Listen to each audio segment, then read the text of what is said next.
Yeah, you tall one. The tall man.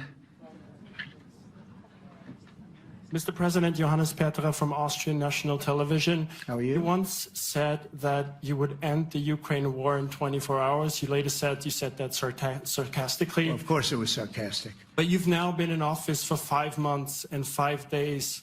Why have you not been able to end the Ukraine war? Because it's more difficult than people would have any idea. Vladimir Putin has been more difficult. Frankly, I had some problems with Zelensky. You may have read about him.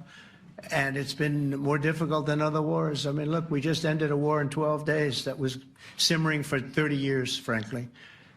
We ended Rwanda and the Congo. It's coming to sign the documents. We've already signed basic documents, but they're coming, I think, to the White House on Friday.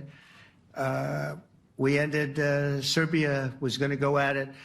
But maybe the most important of all, India and Pakistan.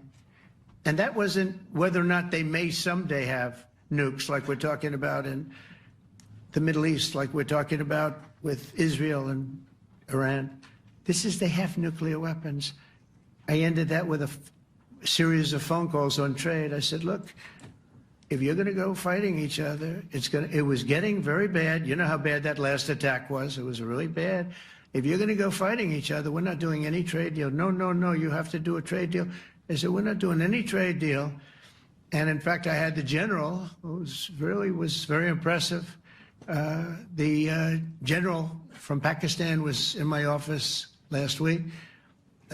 You know, Prime Minister Modi is a great friend of mine. He's a great gentleman. He's a great man. And I got them to reason. I said, we're not doing a trade deal if you're going to fight. And if you're going to fight each other, we're not doing a trade deal. And you know what? They said, no, I want to do the trade deal. We stopped the nuclear war. Go ahead.